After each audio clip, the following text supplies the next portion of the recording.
લક્ષ્ય ન્યૂઝ, એક નજર, એક લક્ષ્ય. નમસ્કાર દર્શક મિત્રો, આપ નિહાળી રહ્યા છો લક્ષ્ય ન્યૂઝ. હું છું મેઘા અગ્રાવત. જોઈએ આજના સમાચાર વિગતવાર.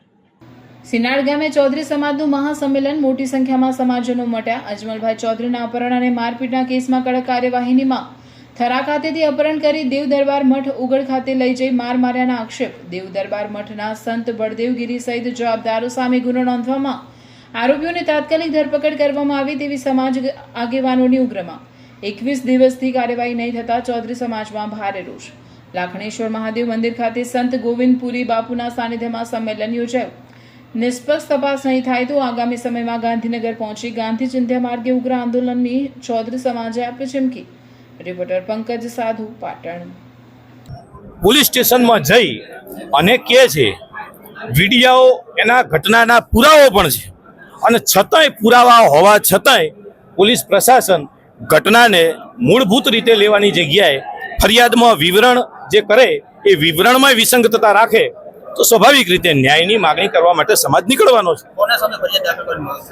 ફરિયાદ જે દાખલ છે એ પોલીસ પ્રશાસને થરા પોલીસે લીધી છે, અને એમાં મુખ્ય આરોપી તરીકે કાવતરાના મુખ્ય સૂત્રધાર તરીકે મહંત બળદેવગીરીનું નામ છે, અને એમાં પોલીસે એમનું નામ લખ્યું નથી.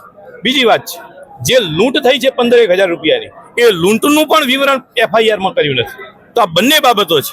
એટલે સમાજની માગણી છે કે મુખ્ય સૂત્રધાર જે છે એમનું પણ ફરિયાદમાં મુખ્ય આરોપી તરીકે નામ લેવામાં આવે, અને લૂંટ જે થઈ છે એ લૂંટને પણ ફરિયાદમાં દાખલ કરવામાં આવે. સમાજે નિર્ણય કર્યો છે 10 દિવસ પછી ગાંધીનગર કૂચ કરીશું અને ગાંધીનગરમાં બેસીશું. રાજકારણનું કોઈ પ્રેશર હોય એવું?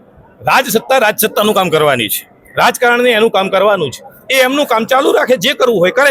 અમે સમાજ તરીકે ન્યાયની માગણી કરીશું, અને ન્યાયની માગણી કરતા રાજકારણ કે રાજસત્તા ક્યાંય વિક્ષેપ કરશે, ક્યાંય વિષયો નવા ઊભા કરશે તો સમાજ સત્તાને, સમાજકારણને બરાબર જવાબ આપતા આવડે છે, અને અમે એ બરાબર જવાબ સમય આવે આપીએ દઈશું. સમાજના રાજકીય લોકોને કંઈ કહેવા માંગો છો?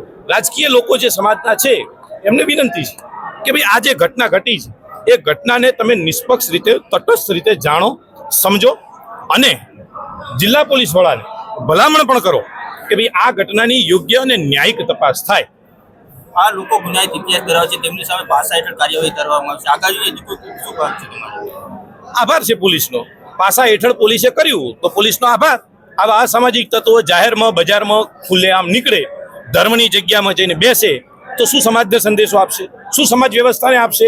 કાલ સવારે મારી તમારી બેન દીકરીઓને આ જ અસામાજિક તત્વો છે, આ જ લુખાઓ છે કે જે બળાત્કાર ગુનાઓ કરે છે, જે પાસાને ટાડાઓ હેઠળ જાય છે, આ જ લુખાઓ છે. તો આમને સમાજ વ્યવસ્થાની અંદર રાખવાનો કોઈ અધિકાર નથી, એમનો કોઈ રાખવાય ન જોઈએ. એટલે પોલીસે જે કર્યું છે એ સારું છે. શું નામ તમારું? સાગરભાઈ ચૌધરી, સામાજિક કાર્યકર.